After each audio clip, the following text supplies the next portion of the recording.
Hello, this is John Stolpe from John Stolpe Stretched, or johnstolpe.com. Just coming back to you with another video blog post.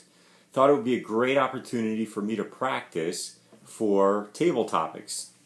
For those of you who are not familiar with table topics and Toastmasters, Toastmasters is an organization to help people in their communication and leadership skills, and it's something that I've been doing the past 10 months almost to help me with my own leadership and my own communication. And I've been practicing my speaking, and one of the things we do in each of our meetings, we meet twice a month in my club, is we do something called table topics. It's an opportunity for people to talk 1 to 2 minutes about a question thrown out by the table topics master. And today, I have the opportunity to be the table topics master. So, generally, what table topics masters like to do is they like to theme their questions based on something that might be going on in the meeting or something that's going on for the time of year. So my table topics questions are all based on spring and on St. Patrick's Day. Since next week, the 17th, is St. Patrick's Day here in America, and the first day of spring is the 20th of March.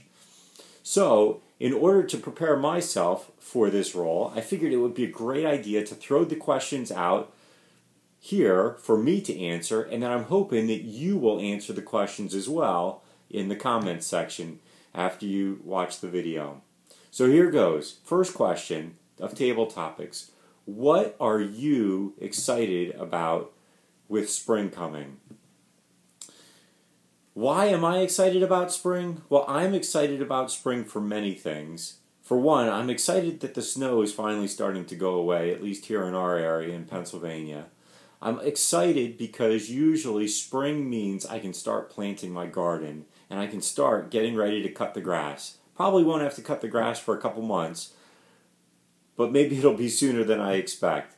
But the garden planting, usually March 17th, I can start planting things like spinach and lettuce and carrots and beets and radishes. And those are just some of the things that I can start planting in March. So I'm looking forward to spring because it means that I can start getting outside and start working in the garden.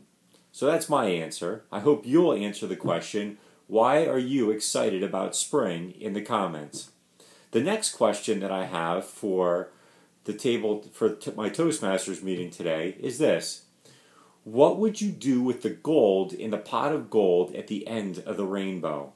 For some reason, this question came to mind because I was thinking about leprechauns with St. Patrick's Day, and the fact that there is always a leprechaun at the pot of gold at the end of a rainbow. At least that's what legend says. I've never been to the end of a rainbow, so I can't confirm or deny whether or not that is true.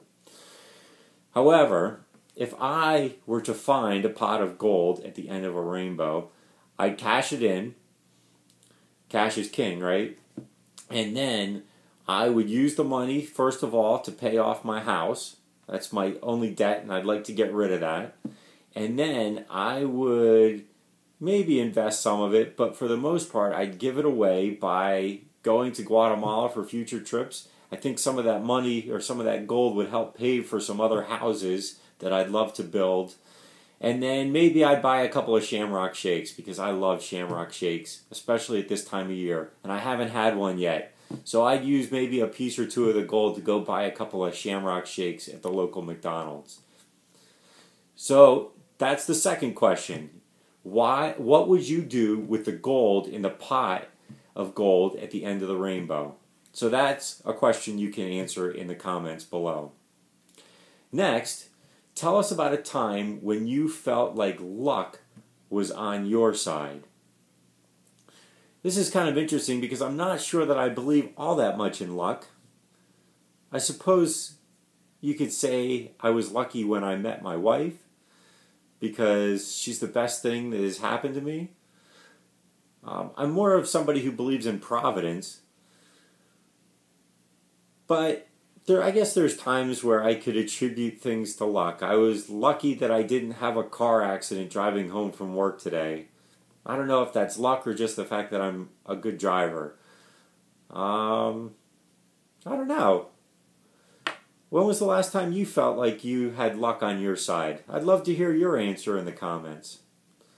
And then finally, St. Patrick's Day is named for St. Patrick.